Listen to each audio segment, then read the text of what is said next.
नमस्कार दोस्तों, फिर से स्वागत है आपका army Agniveer GD mock test number 9 में। आज के इस मॉक टेस्ट में हम 50 क्वेश्चन करने वाले हैं। एग्जाम ओरिएंटेड होने वाले हैं, एक से एक जबरदस्त क्वेश्चन यहाँ पे होने वाला है। आज जो ये हम 50 क्वेश्चन कराएंगे, इनकी एक्सप्लेनेशन जैसे कि हमने प्रीवियस मॉक टेस्ट एक्सप्लेनेशन साथ के साथ हम कराते रहेंगे, जिससे कि अगर उनसे जुड़े हुए कोई भी क्वेश्चन पेपर में आता है तो आप उसको कर सको। ये जो सीरीज है आर्मी, इसकी एक प्लेलिस्ट बना के हमने अपने यूट्यूब चैनल सिलेक्शन पक्का पे डाली हुई है। आप प्लेलिस्ट में जाके पूरे जो मॉक टेस्ट है उनको देख सकते हैं। मॉक टेस्ट जो बनाए गए हैं बिल्कुल एग्जाम बेस्ड हैं, तो आपके लिए एग्जाम से पहले ये देखना बहुत ज़्यादा एक तरह से इम्पोर्टेंट है, क्योंकि यहाँ से क्वेश्चन आपको देखने को पेपर में मिल सकते हैं। चलते हैं पहले क्वेश्चन पे। पहला आर्थिक मंच की वार्षिक बैठक 2024 खालिस्तान में आयोजित की गई थी। तो देखिए, जो विश्व आर्थिक मंच है, जिसको हम वर्ल्ड इकोनॉमिक फोरम बोलते हैं, इसका जो हेडक्वार्टर है लैंड में है। ठीक है, स्विट्जरलैंड में इसका हेडक्वार्टर है और वहीं पे इसकी हर साल बैठक होती है। प्रति वर्ष इसकी बैठक कहाँ पे होती है? स्विट्जरलैंड में ही होती है भाइयों। 2024 में इसने पूछा है। अगर आपको ये 2024 भी ना पूछे और पूछ ले कि विश्व आर्थिक मंच की वार्षिक बैठक कहाँ पे आयोजित होती है, तो आपको लगा देना है स्विट्जरलैंड में आयोजित होगी। ठीक है भाई। अब देखिए, जो ये है वर्ल्ड इकोनॉमिक फोरम, जिसको विश्व आर्थिक मंच कहते हैं, इसकी अगर स्थापना की बात करें तो इसकी जो स्थापना है 1971 में 1971 में इसकी स्थापना होती है। और इसका जो हेडक्वार्टर है, जो इसका मुख्यालय है, वो आपका है जेनेवा में। जेनेवा में इसका मुख्यालय है और ये है आपका स्विट्जरलैंड में। ये आपको याद रखना है। ठीक है, नेक्स्ट क्वेश्चन पे चलते हैं। क्वेश्चन नंबर, भारत सरकार में शिक्षा मंत्री निम्नलिखित में से कौन है 28 फरवरी 2024 तक के अनुसार? तो ये हैं आपके धर्मेंद्र प्रधान। धर्मेंद्र प्रधान मंत्री थे 2024 तक। और अभी अगर प्रेजेंट में बात करूं, क्योंकि करंट का क्वेश्चन यहां से बन सकता है, अगर मैं इसको काट दूं और करंट का क्वेश्चन यहां पे बना दूं, वर्तमान में भारत सरकार में शिक्षा का उत्तर क्या होगा? धर्मेंद्र प्रधान ही होगा। धर्मेंद्र प्रधान जो है ये आपके बीजेपी के हैं और शिक्षा मंत्री अभी प्रेजेंट में है। ये अगर इनकी बात करें तो ये उड़ीसा राज्य से संबंध रखते हैं, वहां से संबंध रखते हैं धर्मेंद्र प्रधान जी। और ये अभी एट प्रेजेंट में जो है वो भाई साहब शिक्षा मंत्री हैं। जो एनईपी लागू हुई थी, नई शिक्षा नीति, न्यू एजु, ये 2020 में एनईपी 2020 जो है, इसको लागू करने वाले यही थे भाई साहब, धर्मेंद्र प्रधान ही। चलते हैं नेक्स्ट क्वेश्चन पे। क्वेश्चन नंबर है आपका 3। किस अभिनेता की आत्मकथा का शीर्षक अनफिनिश्ड ए मेमायर है?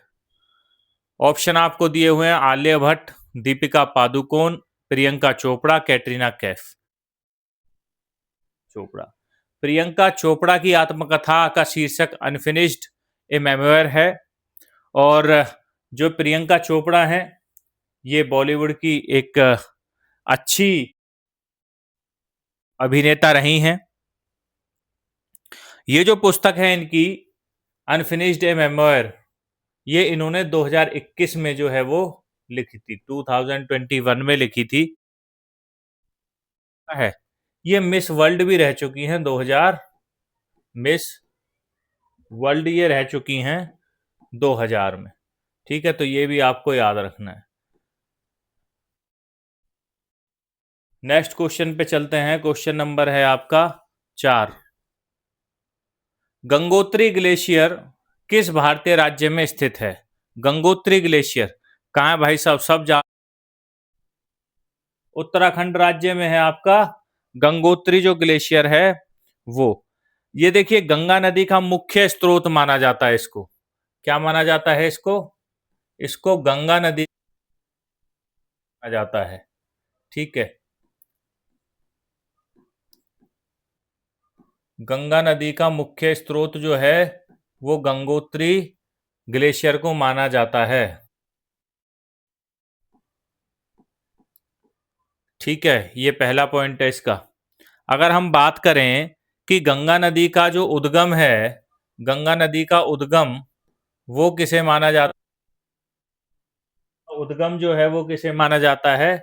तो जो उद्गम है उसको गोमुख कहते हैं। गोमुख उसको कहते हैं भाइयों। ठीक है, और जो उत्तराखंड है, उत्तराखंड को देवभूमि के नाम से भी जाना।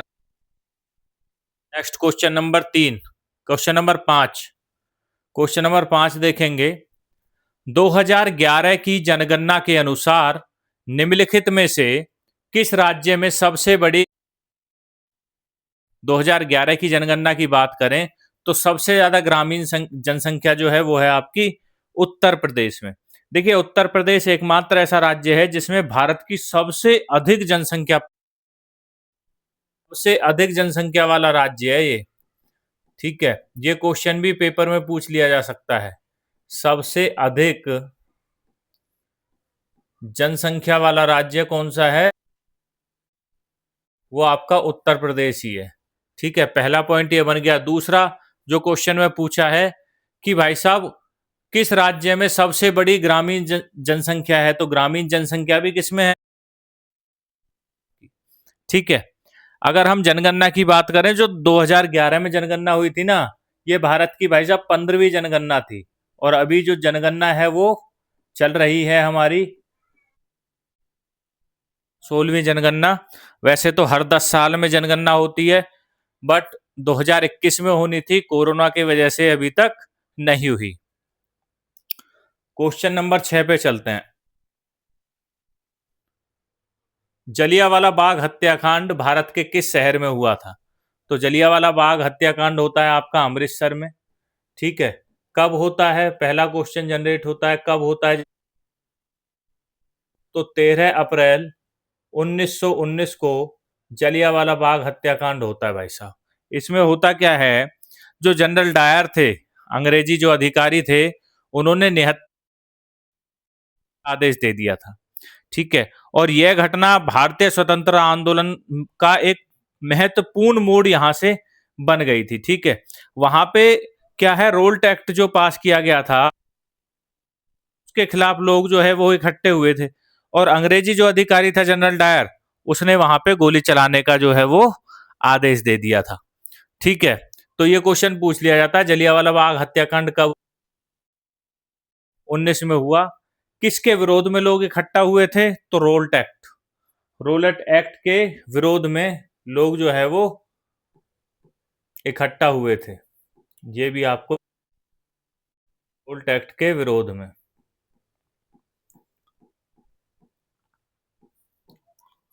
ठीक है भाइयों, चलते हैं नेक्स्ट क्वेश्चन पे। क्वेश्चन नंबर है 7। 2014 में किस क्रिकेट खिलाड़ी को भारत रत्न से सम्मानित किया गया था? तो 2014 में भाई साहब सचिन तेंदुलकर, जिनको क्रिकेट का भगवान भी कहा जाता है, सम्मानित किया गया था। ऑप्शन 1 जो है वो करेक्ट हो जाएगा। ठीक है, क्रिकेट का भगवान इनको कहा जाता है। इन्होंने इंटरनेशनल क्रिकेट में भाई साहब 100 शतक बनाए थे, 100 शतक बनाने। ठीक है, पूरी दुनिया में। ठीक है, और भारत रत्न जो है वो भारत का आपको पता ही है सर्वोच्च नागरिक सम्मान है। ठीक है, जो इनको मिला था। चलते हैं नेक्स्ट क्वेश्चन पे। भारत के संविधान के अनुसार निम्नलिखित में से कौन सी न्यायिक प्रणाली की विशेषता है? जो हमारा जुडिशियल सिस्टम है उसकी बताना है हमें। पहला है असंबद्ध एवं आश्रित न्याय व्यवस्था, ये नहीं है। ठीक है, आश्रित न्याय व्यवस्था हमारी नहीं है। अस्थिर एवं विकासशील न्याय व्यवस्था, ये भी नहीं है हमारे। थर्ड है स्वतंत्र एवं एकीकृत न्याय व्यवस्था, बिल्कुल स्वतंत्र है और एकीकृत न्याय व्यवस्था है भारत की, पृथक और अपारदर्शी ये भी नहीं है। तो ऑप्शन 3 जो है वो करेक्ट हो जाएगा। एकीकृत न्याय व्यवस्था जो है वो भारत की है दोस्तों। क्लियर है? जो भारत में न्यायपालिका की बात करें तो सर्वोच्च न्यायालय जो हमारा सुप्रीम कोर्ट है वो सबसे उच्च है, और संविधान का जो रक्षक है, जो संरक्षक है, वो सुप्रीम कोर्ट ही है, उसी को कहा जाता है। नेक्स्ट क्वेश्चन 9 नंबर, निम्नलिखित में सभा के पदेन सभापति हैं। अब ये पूछा है 28 फरवरी 2024 तक की स्थिति के अनुसार। तो 28 फरवरी 2024 तक की स्थिति के अनुसार साहब ऑप्शन 4 करेक्ट हो जाएगा। लेकिन हुआ क्या क्या दोस्तों, जगदीप जगदीप धनखड़ साहब जो थे, इन्होंने जुलाई 2025 में इस्तीफा दे दिया था। जुलाई 2025 में इन्होंने क्या है, इस्तीफा दे। उसके बाद करीब 2 महीने बाद सितंबर 2025 को सितंबर 2025 को भारत के उपराष्ट्रपति के रूप में श्री सीपी राधाकृष्णन जी को श्री सीपी राधाकृष्णन जी को इनको क्या कर दिया गया, पति जो है वो बना दिया गया। ठीक है, सीपी राधाकृष्णन जी, ये भारत के उपराष्ट्रपति, इनको बना दिया गया। और अभी भारत के उपराष्ट्रपति कौन है, यही हैं सी, ये भारत के अभी उपराष्ट्रपति हैं, और ये भारत के 15वें उपराष्ट्रपति हैं। ये भी आपको याद रखना है। तो अगर क्वेश्चन आता है कि वर्तमान में भारत के उपराष्ट्रपति कौन है, कृष्णन वर्तमान में भारत के उपराष्ट्रपति हैं। और दोस्तों, जो भारत का उपराष्ट्रपति होता है ना, वो ही राज्यसभा का पदेन सभापति होता है। वही कौन होता है, राज्यसभा का पदेन सभापति, राज्यसभा का पदेन सभापति होता है। चलते हैं नेक्स्ट क्वेश्चन पे। क्वेश्चन नंबर 10, गुड़ी पड़वा निम्नलिखित में से किस राज्य का गुड़ी पड़वा माना जाता है भाई साहब, महाराष्ट्र में। महाराष्ट्र का ये प्रमुख त्योहार है। क्यों मनाया जाता है, ये मनाया जाता है नववर्ष, जो महाराष्ट्र का नववर्ष है ना, मराठी नववर्ष जो है ये मनाया जाता है। ये जो होता है वो चैत्र महीने का पहला दिन होता है, और इस दिन होता क्या है, महाराष्ट्र में सभी घरों में गुड़ी लगाई जाती है, इसीलिए गुड़ी पड़वा जो है बड़ा है। नेक्स्ट क्वेश्चन देखिए, एक से एक अच्छे क्वेश्चन आपके लिए यहाँ पे लाए गए हैं। 14-15 अगस्त 1947 की मध्य के साथ किस देश को आजादी मिली? तो भारत के साथ मिली थी पाकिस्तान को आजादी। ऑप्शन 4 यहाँ पे करेक्ट हो जाएगा। 14 अगस्त को जो है भारत आजाद हुआ, 15 अगस्त को जो है वो भारत आजाद होता है। ठीक है, और जब विभाजन हुआ, क्योंकि देखिए विभाजन हुआ था भारत और पाकिस्तान का, जब विभाजन हुआ था उस समय जो आए थे वो थे आपके माउंट बेटन। यहां से क्वेश्चन आ जाता है, Mountbatten, Lord Mountbatten. ठीक है, चलते हैं नेक्स्ट क्वेश्चन आपका। क्वेश्चन नंबर 12, कि भारत के संविधान के 97वें संविधान संशोधन ने 97वें सभी खालिस्तान को विशेष संवैधानिक दर्जा और सुरक्षा प्रदान की। तो 97वां जो संविधान संशोधन था, ये था सहकारी समिति जो थी, इनको संवैधानिक दर्जा संशोधन 2011 में दोस्तों, 2011 में होता है 97वां संविधान संशोधन, जिसमें जो सहकारी समितियां हैं इनको आपको संवैधानिक दर्जा जो है सरकार की तरफ से, तो ये आपको याद रखना है। ठीक है, नेक्स्ट क्वेश्चन, क्वेश्चन नंबर 13, निम्नलिखित में से में मार्शल सर्वोच्च प्राप्त रैंक है। In which of the following defence services is marshal the highest attainable rank? तो जो मार्शल है इंडियन एयरफोर्स की सबसे ऊंची हाईएस्ट रैंक जो है वो मार्शल ही है। ठीक है, मार्शल ही इनकी सबसे हाईएस्ट रैंक है दोस्तों। 5 स्टार रैंक होती है। क्या होती है? 5 स्टार जो है रैंक होती है ये आपको याद रखना है। ठीक है, 5 स्टार रैंक होती है। जो है भारतीय वायुसेना के एकमात्र ऐसे आपके ऑफिसर रहे हैं जो इस एकमात्र इस रैंक तक पहुंचे हैं, वो हैं आपके अर्जुन सिंह। अर्जुन सिंह जो है मार्शल तक पहुंचे हैं, एकमात्र ऐसे अधिकारी हैं, इनका नाम जो है आपको याद रखना है। ठीक है, अगर मैं आर्मी की बात करूं तो आर्मी में सर्वोच्च रैंक जो होता है वो होता है फील्ड मार्शल। मार्शल, ठीक है। और अगर नेवी में बात करें, नेवी में बात करें तो नेवी में होता है admiral of the fleet, of the fleet, ये होता है आपका नेवी में। ठीक है दोस्तों, चलते हैं नेक्स्ट क्वेश्चन पे। क्वेश्चन नंबर, निम्नलिखित में से किसे बौद्ध धर्म का संस्थापक माना जाता है? बौद्ध धर्म का संस्थापक माना जाता है गौतम बुद्ध को। ऑप्शन 2 यहाँ पे करेक्ट हो जाएगा। जो गौतम बुद्ध है इनको माना जाता है बौद्ध धर्म का संस्थापक। है कि बौद्ध धर्म का जन्म कहाँ पे होता है? पहला क्वेश्चन, जो महात्मा बुद्ध है इनका जन्म जो है वो कहाँ पे होता है? तो महात्मा बुद्ध का जन्म जो है वो आपका कहाँ पे होता है दोस्तों? लुम्बिनी में इनका जन्म होता है। ठीक है, इनके जो बचपन का नाम था, क्वेश्चन यहां से भी उठता है, इनके बचपन का नाम क्या था? अर्थ था। क्या था? सिद्धार्थ जो है इनके बचपन का नाम था। ये भी आपको याद रखना है। तीसरा क्वेश्चन जो यहां से उठता है कि इनको ज्ञान की प्राप्ति कहां पर हुई? प्राप्ति जो है वो कहां पे हुई थी? तो ज्ञान की प्राप्ति इनको कहां पे हुई थी भाइयों?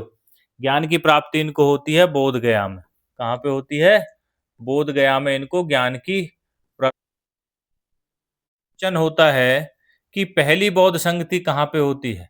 तो होती है आपकी सारनाथ में। जो जो पहला उपदेश जो है ये देते हैं, पहला उपदेश कहां पे देते हैं? सारनाथ। उपदेश संगति नहीं, पहला उपदेश जो महात्मा बुद्ध देते हैं वो कहां पे देते हैं? आपका सारनाथ में देते हैं। तो महात्मा बुद्ध से जुड़े हुए ये इंपॉर्टेंट क्वेश्चन है। क्वेश्चन नंबर, चिल्का झील भारत की खालिस्तान झील है। ऑप्शन दिए हुए हैं सबसे गहरी, सबसे छोटी, सबसे बड़ी मीठे पानी की, सबसे बड़ी खारे पानी। जो चिल्का झील है ये भारत की सबसे बड़ी खारे पानी की झील है भाइयों। ठीक है, लार्जेस्ट जो है वो ब्रैकिश वाटर जो है यही है, सबसे बड़ी खारे पानी की झील जो है। ठीक है, अब जो चिल्का झील है ये कहां पर स्थित है? चिल्का झील ये आपका उड़ीसा में स्थित है। ये भी क्वेश्चन पूछ लिया जाता है। कहां पर है? उड़ीसा राज्य में ये आपकी, और खारे पानी की सबसे बड़ी झील है। नेक्स्ट क्वेश्चन चलते हैं 16 पे। अब ये साइंस का क्वेश्चन आ गया।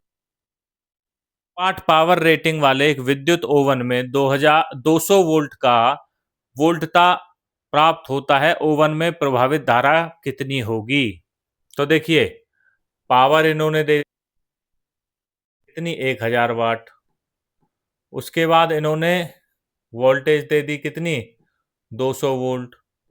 ठीक है, अब इन्होंने क्या पूछ लिया? धारा पूछ ली। तो धारा, वोल्टेज, पावर कितनी है? 1000, वोल्टेज कितनी है? बटे में 200, 20 से 20, 2 से 10 कटेगा 5 बार, तो कितना आ जाएगा? 5 आ जाएगा एम्पियर। 5 क्या? एम्पियर। जो धारा है उसको किस में नापते हैं? एम्पियर में। ऑप्शन नंबर 4 करेक्ट हो जाएगा दोस्तों। ये सूत्र आप याद रख लेना। या तो ऐसे बोल सकते हो पावर बराबर वी है, ऐसे बोल सकते हो कि आई बराबर पी बटे वी, दोनों ही ठीक है। क्लियर है? नेक्स्ट क्वेश्चन पे चलते हैं। क्वेश्चन नंबर आपका 17। साइंस के क्वेश्चन आ गए हैं। ठीक है, क्वेश्चन नंबर 17 क्या बोलता है कि किसी पिंड का वेग, वेग का मतलब होता है स्पीड, वो 10 सेकंड में 0 मीटर सेकंड में बदल जाती है, तो पिंड का त्वरण यानी कि एक्सेलरेशन कितना होगा? तो देखिए, इसमें लॉ ऑफ मोशन की एक इक्वेशन है, वो लगेगी भाइयों। मोशन की इक्वेशन लगेगी v is equals to u plus a t. ठीक है, यहाँ पे v क्या होता है? ये फाइनल स्पीड होती है। ठीक है, ये क्या होती है? उसके बाद u क्या होता है? ये इनिशियल स्पीड होती है, मतलब शुरुआती स्पीड इसको बोलते हैं, इनिशियल स्पीड। a होता है एक्सेलरेशन ड्यू टू ग्रेविटी। ठीक है, और t क्या होता है? t क्या होता है यहाँ पे? टाइम। तो हमें तीन चीजें दे रखी हैं। इनिशियल स्पीड दे रखी है 0, मतलब u हो जाएगा 0। ठीक है, v हो जाएगा आपका हो जाएगा आपका 10। हमें क्या निकालना है बताइए? हमें निकालना है इसका एक्सेलरेशन, ए निकालना है। तो v की जगह यहां पे रख दो 0, तो u की जगह 0, प्लस में a निकालना है और t दे रखा है 10 सेकेंड। ठीक है, तो ये तो 0 है तो 0 ही रहेगा, तो 20 बराबर 10a। अब में 10, 0 से 0 कट जाएगा, तो a बराबर क्या आ जाएगा? 2 मीटर पर सेकेंड स्क्वेयर। ये हो गया आपका एक्सेलरेशन। ऑप्शन 2 में दिया, ऑप्शन 2 जो है वो करेक्ट हो जाएगा। मोशन की इक्वेशन है v is equals to u plus a t, जहां पे v जो होता है वो अंतिम वेग होता है, ये प्रारंभिक वेग होता है, ये त्वरण होता है, और ये टाइम होता है, समय होता है। Question number 18। दो वस्तुओं के बीच गुरुत्वाकर्षण बल किस पर निर्भर करता है? देखिए, दो वस्तुओं के बीच में अगर हम गुरुत्वा तो वो निर्भर करेगा उनके द्रव्यमान पे, वस्तुओं के द्रव्यमान पे, ना तो तापमान पे निर्भर करेगा, ना आयतन पे। द्रव्यमान पे निर्भर करेगा, ना वस्तुओं पे। क्यों होता है? वो होता है G m1 × m2 अपॉन में आर स्क्र। ठीक है, और m1 m2 जो होता है ये होता है मास होता है। क्या होता है? मास, वस्तुओं का, ऑब्जेक्ट्स का। ठीक है, तो फोर्स जो है वो डायरेक्टली किस पे डिपेंड कर रहा है? उनके द्रव्यमानों पे। तो ऑप्शन नंबर 3 जो है वो करेक्ट हो जाएगा। नेक्स्ट क्वेश्चन, निम्नलिखित में से बल का मात्रक कौन सा है? बल का मात्रक पूछा है भाई साहब, तो बल का मात्रक आपका हो जाएगा न्यूटन। ठीक है, न्यूटन कैसे निकालते हैं? F इज इक्वल टू होता है m को किस में लिखते हैं? किलोग्राम में, और a को लिखते हैं मीटर पर सेकेंड स्क्वायर में। ठीक है, जो ये है इसी को क्या बोल दिया गया? न्यूटन। इसी को क्या बोल दिया गया? न्यूटन। तो यार मीटर पर सेकेंड स्क्वायर बोल दो, बात बराबर है। किसी की भी यूनिट निकालोगे उसका फॉर्मूला है, तो आप यूनिट निकाल लोगे। फोर्स का फॉर्मूला एम में है, मैंने एम की यूनिट लिख दी, मैंने ए की यूनिट, ये बन गया, और इसी को क्या बोल दिया? न्यूटन। कि किलोग्राम मीटर पर सेकेंड स्क्वायर जो है एक न्यूटन के बराबर है। ये जो है ये न्यूटन का सेकंड लॉ ऑफ मोशन है। ठीक है, न्यूटन का। नेक्स्ट क्वेश्चन पे चलते हैं। क्वेश्चन नंबर 20, निम्नलिखित में से कौन सा विकल्प उस बर्तन का आकार ले लेता है जिसमें उसे रखा जाता है? उस बर्तन का आकार वो ही लेगा जिसमें उसको रखा जाएगा जो तरल होगा। ठीक है, तरल मतलब लिक्विड जो होगा, जैसे पानी है, पानी को आप जिस भी बर्तन में, लेकिन अगर ठोस है, बर्फ है, बर्फ अपनी शेप में ही रहेगी, उसको किसी बर्तन में रख दो आप। ठीक है, तो देखिए यहां पे क्या होगा? मिट्टी का तेल, ये द्रव है, तो उत्तर तो यही हो जाएगा ए। जो चीनी है, शुगर नहीं होगा, मिट्टी नहीं होगी। ठीक है, क्या होगा? मिट्टी का तेल, क्योंकि ये क्या है? ये द्रव्य है, द्रव्य है, लिक्विड है, और लिक्विड जिस भी बर्तन में या जिस भी चीज में उसको डाल उसी के हिसाब से बना लेता है। Next question, question number 21। Question number 21 पढ़िए दोस्तों। में से कौन सी अधातु, अधातु की बात हो रही है, धातु की नहीं, कौन सी अधातु कमरे के तापमान पर द्रव्य होती है? तो वो अधातु है आपकी ब्रोमीन।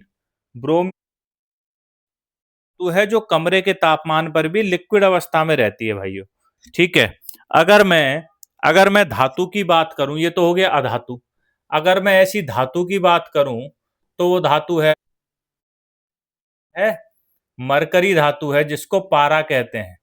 ये धातु जो है ये आपको थर्मोमीटर में पाई जाती है। थर्मोमीटर आपने देखा होगा, डॉक्टरों के पास थर्मोमीटर जो रहता है पाई जाती है। क्लियर है? नेक्स्ट क्वेश्चन पे चलते हैं। Question number 22। डिटर्जेंट आमतौर पर खालिस्तान के किसके सोडियम लवण होते हैं जो आपके डिटर्जेंट होते हैं? तो ये होते हैं आपके सल्फोनिक एसिड के सोडियम लवण। किसके होते हैं? सल्फोनिक एसिड के। ऑप्शन 3 जो है वो करेक्ट हो जाएगा। ठीक, हमें पता ही है सफाई के लिए यूज होते हैं, और सल्फोनिक अम्ल के सोडियम लवण ये जो हैं वो होते हैं भाइयों। नेक्स्ट क्वेश्चन, क्वेश्चन नंबर देखते हैं। हाइड्रोजन क्लोराइड, क्वेश्चन है कि हाइड्रोजन क्लोराइड का रासायनिक सूत्र निम्नलिखित में से कौन सा है? तो हाइड्रोजन और क्लोराइड, ऑप्शन ए ब्रोमाइड है, हाइड्रोजन फ्लोराइड है, हाइड्रोजन आयोडाइड है। ठीक है, ये आयोडाइड, फ्लोराइड, ब्रोमाइड और ये क्लोराइड, Cl क्लोराइड। क्लियर है भाई? तो क्या हो जाएगा? ऑप्शन ए यहाँ पे HCl यहाँ पे हो जाएगा। HCl का पूरा नाम हाइड्रोजन क्लोराइड है। पानी में घुलने पर ये हाइड्रो क्लोरिक एसिड बनाता है। अगर हम बात करें, एसिड है, क्या है? एसिड है, मतलब इसका जो पीएच है वो कम है, किससे? 7 से, तभी तो ये एसिड है। क्लियर है? नेक्स्ट क्वेश्चन, क्वेश्चन निम्नलिखित में से कौन सा संचलन वृद्धि का परिणाम है? वृद्धि का परिणाम कौन सा है? एक बिल्ली का दौड़ना नहीं है, ठीक है। दूसरा, बच्चे का झूले पर खेलना, ये भी नहीं है। भैंसों का जुगाली करना, ये भी नहीं है। एक बीज का अंकुरित होना और बढ़ना, बिल्कुल सही, यही है। ठीक है, एक बीज जब अंकुरित होता है और बढ़ता है, उसी को तो वृद्धि है, जो ग्रोथ है वो हो रही है ना। एक बिल्ली दौड़ रही है तो ग्रोथ थोड़ी हो रही है। बच्चा झूले पे झूल रहा है, ग्रोथ थोड़ी हो रही है। भैंसों का जुगाली करना, ग्रोथ थोड़ी है। तो ऑप्शन 4 जो है ये करेक्ट। क्वेश्चन नंबर नेक्स्ट पे चलते हैं। Question number 25। पौधे अपने अवशिष्ट उत्पादों को कहाँ संग्रहित करते हैं? भाई, जो उनके अवशिष्ट पदार्थ होते हैं इकट्ठा करते हैं, तो वो करते हैं आपका कोशिकीय रिक्तियाओं में, मतलब सेलुलर वैक्यूल्स में। ऑप्शन 3 यहाँ पे करेक्ट हो जाएगा। कोशिकाएं जो रिक्तियां इनकी होती हैं, वहां पे ये वेस्ट पदार्थ इकट्ठा करके रखते हैं। ठीक है, वहां पे संग्रहित इनको करके रखते हैं भाइयों। ठीक है, माइटोकॉन्ड्रिया जो है ये पावर हाउस कहलाता है, इसको आप याद रखना। ठीक है, सेल, एक सेल का पावर हाउस होता है माइटोकॉन्ड्रिया। नेक्स्ट क्वेश्चन पे चलते हैं। Question number 26। निम्नलिखित में से कौन सा जीव मुकुलन द्वारा में से कौन सा जीव है जो मुकुलन के द्वारा प्रजनन करता है? अमीबा, प्लेनेरिया, प्लाज्मोडियम और हाइड्रा। तो इसका सही उत्तर है हाइड्रा। हाइड्रा ही करता है भाई साहब आपका प्रजनन, मतलब बडिंग के द्वारा जो है रिप्रोडक्शन जो है वो करता है। कौन करता है? हाइड्रा करता है। क्लियर है? नेक्स्ट क्वेश्चन पे चलते हैं। ठीक है भाई, बायोलॉजी के क्वेश्चन है, अच्छे क्वेश्चन है। नेक्स्ट क्वेश्चन, मानव फेफड़ों में गुब्बारे जैसी संरचना क्या कहलाती है? जो मानव के फेफड़े होते हैं ना, संरचना होती है गुब्बारे जैसी, ठीक है, जो गैसों का आदान प्रदान करती है, उसे क्या कहते हैं? उसको कहते हैं अल्वियोली। क्या कहते हैं? अल्वियोली। ऑप्शन 4 जो है ये करेक्ट हो जाएगा। अल्वियोली क्या है? ये एक छोटी छोटी थैलियां होती हैं। यहाँ पर होता क्या है? गैसों का आदान प्रदान होता है, ठीक है। ऑक्सीजन जो है वो रक्त में प्रवेश यहीं से करता है और कार्बन डाइऑक्साइड भी यहीं से निकल करते हैं ना लोग।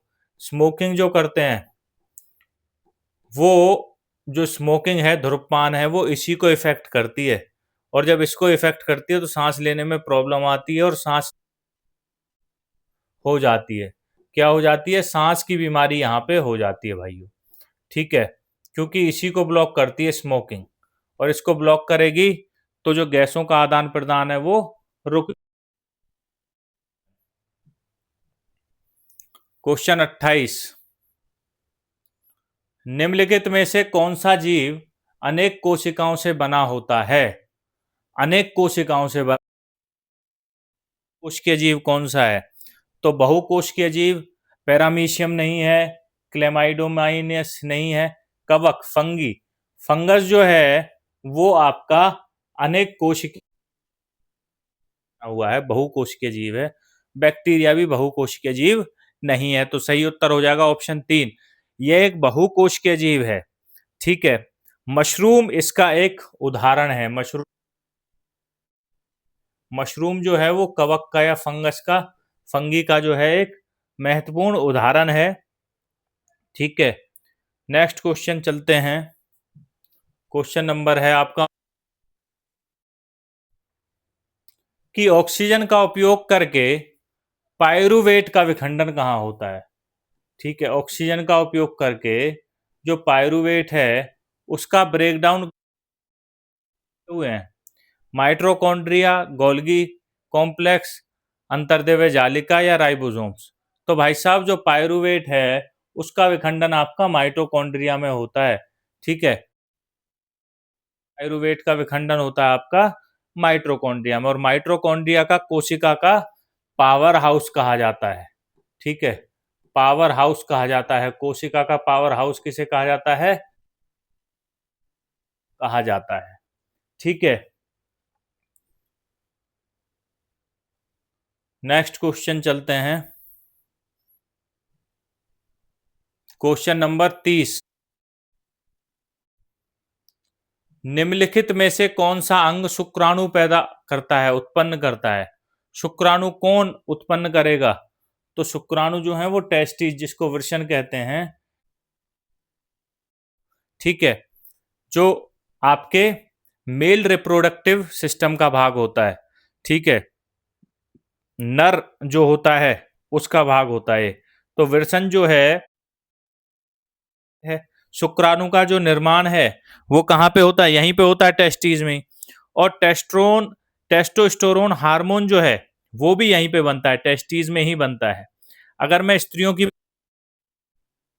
ठीक है, अगर मैं बात करूं स्त्रियों की अगर मैं बात करूं, ठीक है, महिलाओं की अगर बात करूं, तो इनमें जो आपका, अगर मैं बात करूं स्त्रियों के, तो स्त्रियों में जो अंडाणु हैं वो कहाँ पे बनते हैं? अंडाणु प्रजनन के लिए वो अंडाशय में बनते हैं। कहाँ पे बनते हैं? अंडाशय जो है ये रिलीज करती हैं अंडाणु, और जो नर हैं वो रिलीज करते हैं शुक्राणु। तो ये आपको याद रखना है। चलते हैं नेक्स्ट क्वेश्चन पे।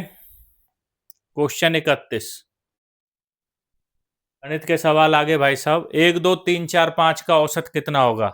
मैंने आपको पिछले ही सीरीज में बताया था, जब भी इन सभी के बीच में अंतर बराबर हो, मतलब ये सीरीज में हो और ये क्या हो, 5 है, तो बीच वाला औसत होगा, करने की जरूरत नहीं है आपको। तो ऑप्शन 2 जो है वो करेक्ट हो जाएगा।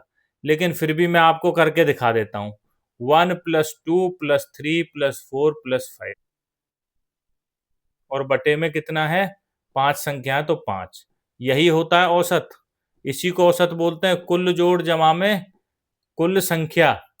तो इनको जोड़ लो, 5 और 1 6, 4 2 6, तो 15/5, और 5 से जब 15 को काटोगे तो 3 आ जाएगा। औसत कितना आ जाएगा? 3 आ जाएगा भाइयों। नेक्स्ट क्वेश्चन, क्वेश्चन नंबर 32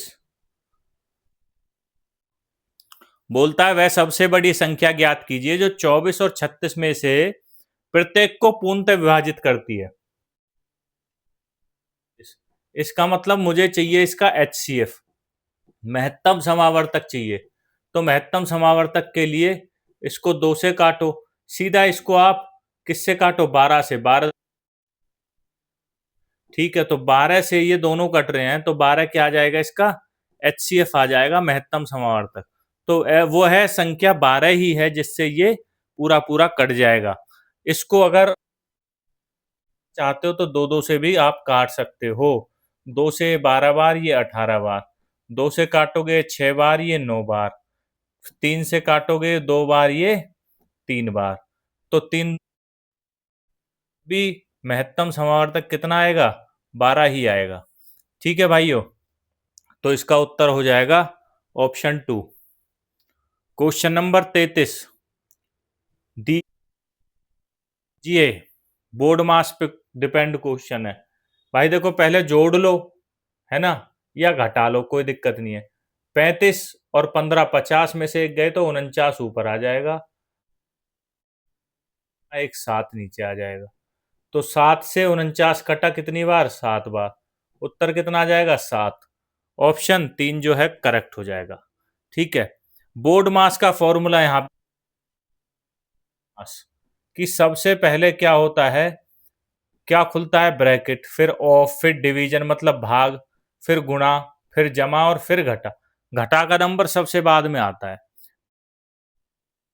पे क्वेश्चन नंबर है आपका 34 कि 2 अंकों की सबसे बड़ी संख्या निम्नलिखित में से किससे विभाजित होगी? सबसे पहले मैं 2 अंकों की सबसे बड़ी संख्या लिख लेता हूं। 2 वो है 99 भाइयों। ठीक है, 99 2 अंकों की सबसे बड़ी संख्या है, और ये जो है ये भाग होगी 9 से और 11 से। किससे? 9 से और 11 से। ऑप्शन किस में दिया हुआ? 4 नंबर ऑप्शन है। 7 10 से हो नहीं सकती, 5 8 से नहीं हो सकती, 6 से नहीं हो सकती, 9 और 11 ऑप्शन है। चलते हैं नेक्स्ट क्वेश्चन पे। क्वेश्चन नंबर 35 प्रतिशत का दशमलव समतुल्य कितना होगा? तो मैंने आपको बता रखा है 25%। प्रतिशत को हटाने के लिए बटे में क्या करना है? हमें 100 लगाना है। ठीक है, प्रतिशत का मतलब ही 100 होता है। जीरो है तो 1 और 2, 2 के बाद पॉइंट लग जाएगा, तो 0.25 इतना आ जाएगा इसका। ऑप्शन 1 जो है वो करेक्ट हो जाएगा। नेक्स्ट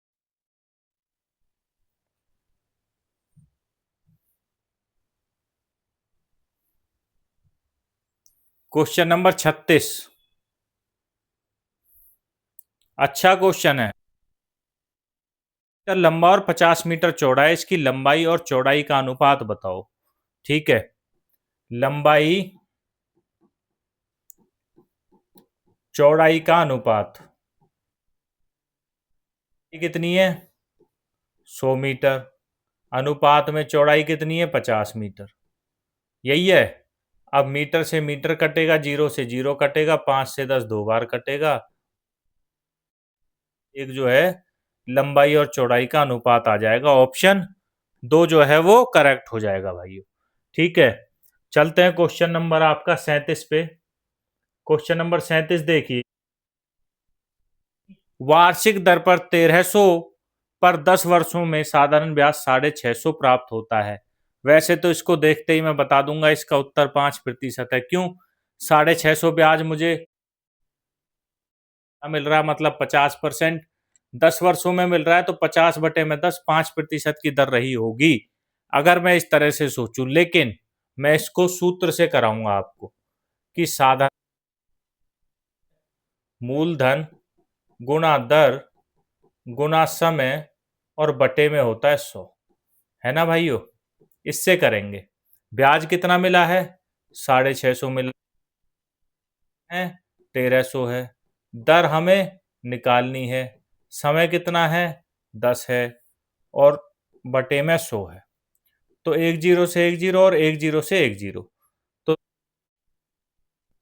650 और बटे में 130। 0 से 0 कटेगा, 13 से 65 5 बार कटेगा, तो 5% जो है वार्षिक दर आ जाएगी। ऑप्शन जो है 2 करेक्ट। क्लियर है? नेक्स्ट क्वेश्चन पे चलते हैं। क्वेश्चन नंबर 38 देखिए, एक वर्ग में कितने विकर्ण होते हैं?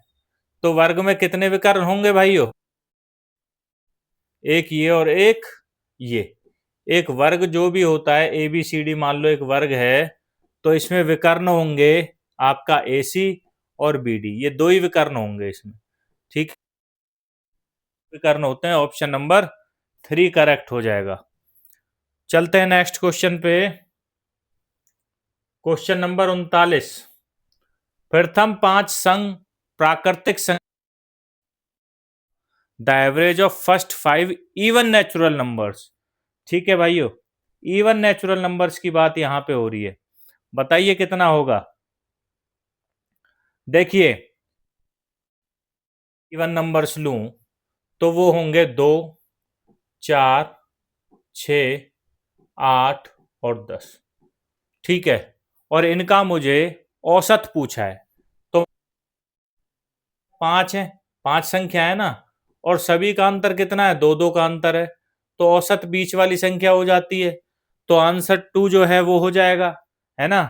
ऑप्शन नंबर 2 हो जाएगा सही, 6 आ जाएगा। लेकिन निकाल लो, क्योंकि हम तो इसको वेरीफाई करके आपको दिखाएंगे।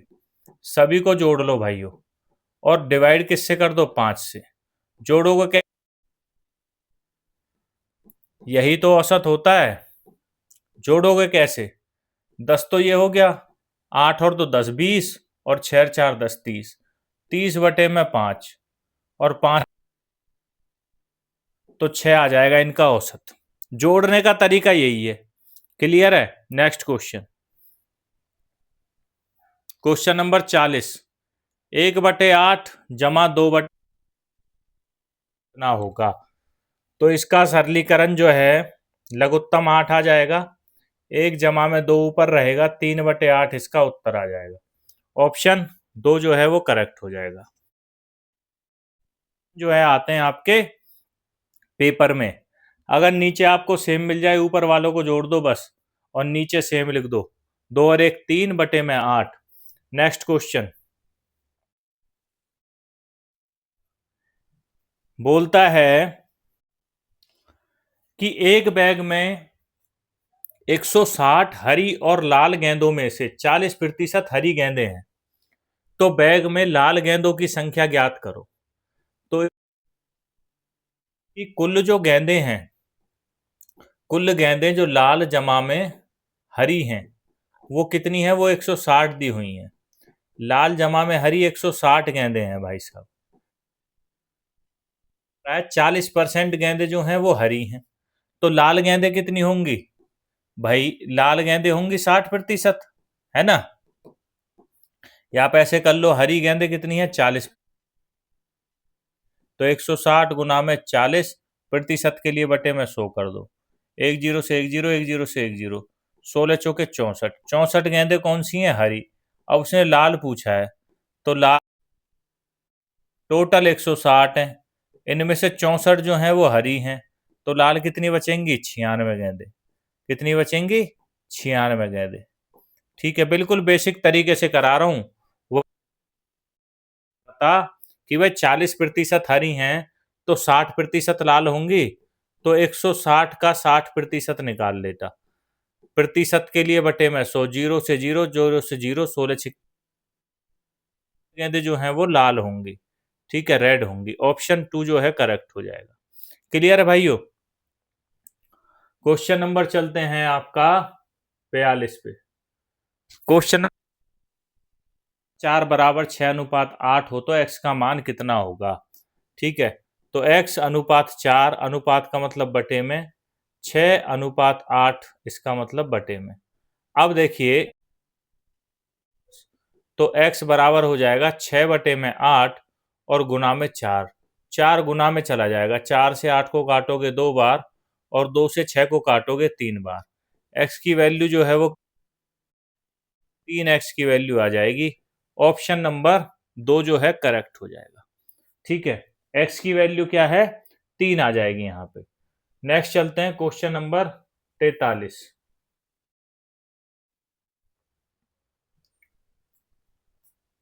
आरव एक कार्य को 15 दिनों में पूरा कर सकता है। ठीक है, 15 दिनों में वो एक काम को पूरा कर सकता है। तो मैं मानता हूं कि जो आरव है एक दिन में एक कार्य करता है, एक काम करता है। ठीक है भाई, एक काम करता है। तो भाई 15 दिन में तो कुल काम कितना होगा, 15 दिन में कितने काम करेगा, 15 काम। इसका मतलब जो 15 काम है ये कुल काम हुआ। अब वो बोल रहा है कि आरव द्वारा 3 दिनों तक कार्य करने के बाद बचा हुआ कार्य कितना होगा। तो भाई आरव का कुल काम 15 था, है ना। कुल काम कितना था, कुल का, क्योंकि एक काम रोज करता था। अब 3 दिन तक काम किया तो कितने काम किए, क्योंकि एक काम करता है तो 3 काम किए। बचे कितना काम, बचा काम 15 में से। यही पूछा है कि भाई आरव द्वारा 3 दिनों तक कार्य करने के बाद बचा हुआ कार्य कितना होगा। तो 12 था बचा हुआ, कितने में से, 15 में से। अब इसको काट 3 से, 3 चौक 12 और 3 पंजे 15, 4/5 काम जो है वो बचा हुआ था। ऑप्शन 3 करेक्ट हो जाएगा। ठीक है, इन सब से करना बहुत आसान है। ठीक है भाइयों, अगर आप फॉर्मूलों के चक्कर में पड़ोगे ना तो क्वेश्चन आपसे निकल जाएंगे। फॉर्मूले नहीं लगाने इनमें, इनमें बेसिक अंडरस्टैंडिंग लगानी है। Next question, question 44। किसी संख्या का 1/4 6 है, वह संख्या क्या है। भाई एक संख्या में मान लेता हूं a है, और a का 1/4 का मतलब है 1/4। तो a का 1/4 कितना है, 6 है। तो ये कितना हो जाएगा, 6 गुना 4 मतलब 24 हो जाएगी। तो ऑप्शन 4 में दिया हुआ ऑप्शन 4 करेक्ट हो जाएगा। ठीक है भाइयों, नेक्स्ट क्वेश्चन। इतने इतने आसान क्वेश्चन जो है आपके अग्निवीर में पूछे गए हैं। कीजिए, जिसकी लंबाई 15 सेंटीमीटर, चौड़ाई 9 सेंटीमीटर है। तो क्षेत्रफल, आयत के क्षेत्रफल का फॉर्मूला होता है लंबाई गुना चौड़ाई। तो लंबाई 15 सेंटीमीटर है। ठीक है, तो 15 निम्मा 135 होते हैं। 135 सेंटीमीटर स्क्वायर जो है इसका उत्तर हो जाएगा। 135 सेंटीमीटर स्क्वायर ऑप्शन 2 दे रखा है। क्लियर है दोस्तों। क्वेश्चन नंबर चलते 46 पे, कि उस विकल्प का चयन कीजिए जिसमें नीचे दिए गए शब्दों का वह सही क्रम प्रदर्शित है, शब्दकोश में आते हैं।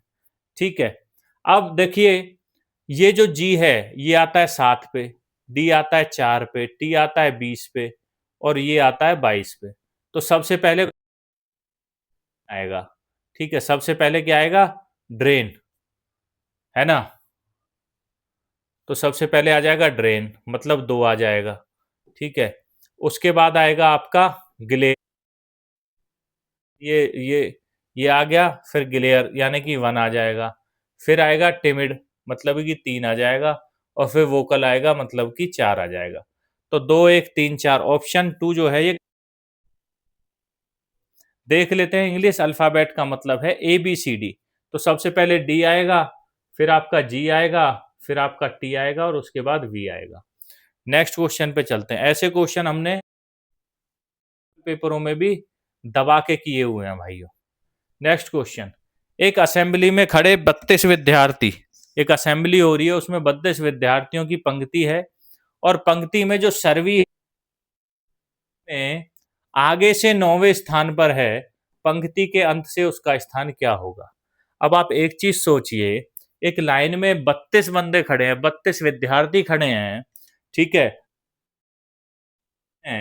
32 विद्यार्थियों में से उसका जो स्थान आगे से है, आगे से उसका स्थान 9वां है, 9वां स्थान है। इसका मतलब ये हुआ, इसका मतलब ये हुआ आगे है वो 8 विद्यार्थी हैं। ये तो क्लियर है। इससे आगे कितने विद्यार्थी हैं? 8 विद्यार्थी इससे आगे हैं। ये तो 9वां है, तो इसके नीचे भी विद्यार्थी होंगे, है ना। अब 8 विद्यार्थी जो इससे ऊपर हैं, इनको घटा दूं 32 में से, तो इसकी जो पोजीशन है वो आ जाएगी, है ना। क्योंकि जितने विद्यार्थी बचे नीचे से, वो उसकी पोजीशन उतनी होगी। तो 24 24 विद्यार्थी बचे। और क्योंकि 24 विद्यार्थी बचे इन 8 को छोड़ के जो इससे ऊपर थे, तो इसका स्थान यहां से अगर हम काउंट करेंगे तो लास्ट में ही आएगा, क्योंकि ये तो हम स्थान आ जाएगा आपका 24वां। ऑप्शन नंबर 4 करेक्ट हो जाएगा। ठीक है भाइयों, 24वें स्थान पर जो है ये विद्यार्थी आपका आ जाएगा। समझने की बात है, समझो इस क्वेश्चन को। ठीक है, बेसिक फॉर्मूलों के चक्कर में मत पड़ो दोस्तों, फॉर्मूले पेपर में याद नहीं आते। ठीक है, फॉर्मूले वही पेपर में याद आते हैं जिनकी आपने बार बार प्रैक्टिस की है। क्वेश्चन कि भाई दिए गए विकल्पों में से उस अक्षर का चयन कीजिए जो अंग्रेजी वर्णमाला के क्रम पर आधार पर निम्न अंकित श्रृंखला के प्रश्न चिन्ह को है। अब दिया क्या हुआ है? Q है, N है, K है, H है, E है। मैंने ये लिख लिया और इनकी पोजीशन भी लिख लेता हूं। ये है 14 पे, ये है 11 पे, ये है 8 पे और ये है 5 पे। अगर मैं देखूं इनके बीच का अंतर, तो 3-3 घट रहा है। कितना कितना अंतर? यहां से यहां भी 3, तो यहां से जब 3 घटेगा तो कितना आ जाएगा? 2। और 2 पे क्या होता है? बी। 2 पे क्या होता है दोस्तों? बी। तो ऑप्शन क्या आ जाएगा आपका? देखिए इसमें क्या ऑप्शन आएगा? बी। बी मतलब option number 4। Option number 4 correct हो जाएगा इसमें। क्लियर है भाइयों? क्वेश्चन पिछली क्लास में भी किए थे, बार बार यही जो है एग्जामिनर पूछता है। क्वेश्चन नंबर 49 देखिए, क्वेश्चन नंबर 49 कि भाई एक निश्चित कूट भाषा में बेस्ट ऑफ लक को GFTCP, बेस्ट ऑफ लक, और ऑल द बेस्ट को लिखा जाता है MCP सू के रूप में कूटीबद्ध किया जाता है। बेस्ट शब्द का कूटबद्ध किया जाएगा। अब देखो, इसमें भी बेस्ट है और इसमें भी बेस्ट है। इसका मतलब इन दोनों में, इसमें और इसमें, इसमें एक चीज कॉमन, में एक चीज कॉमन है। कौन कॉमन है? बेस्ट। तो बेस्ट का कोड भी इन दोनों में कॉमन होगा। आप देखिए, इन दोनों में एजी है, एजी नहीं है कॉमन। ठीक है, एफटी कॉमन है, नहीं है। सी, तो बेस्ट को कौन दिखा रहा है? सीपी दिखा रहा है। तो ऑप्शन नंबर क्या हो जाएगा? 4 ठीक हो जाएगा। बेस्ट जो है वो कौन है? सीपी है। क्लियर है? नेक्स्ट क्वेश्चन, क्वेश्चन नंबर का आज की इस क्लास का 50वां अंतिम सवाल, बहुत जबरदस्त सवाल। देखिए, निम्न अंकित संख्या श्रृंखला का अध्ययन कीजिए और उसके बाद दिए श्रृंखला दे रखी है और पूछा है उक्त श्रृंखला में कितने 3 हैं। ये बताओ कि जो ये श्रृंखला है इसमें कितने 3 हैं। 3 कितने? ये कितने 3 हैं? ठीक है, एक तो ये दिख गया मुझे, एक, उसके बाद एक ये दिख गया, 2, और कहीं 3 है इसमें।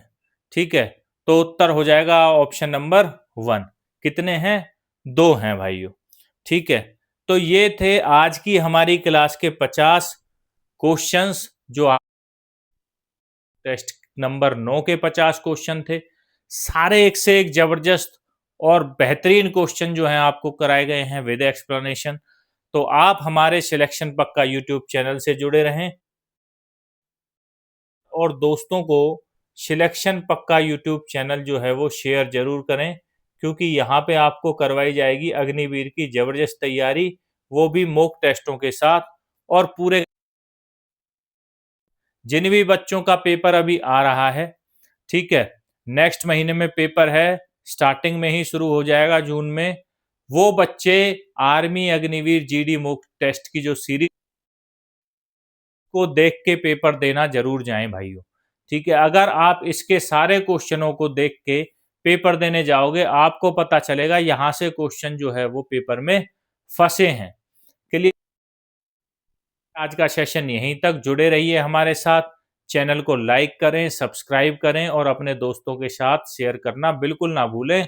और बने रहें हमारे साथ सिलेक्शन पक्का यूट्यूब चैनल में आर्मी तैयारी के लिए। मिलते हैं नेक्स्ट वीडियो में, तब तक के लिए धन्यवाद।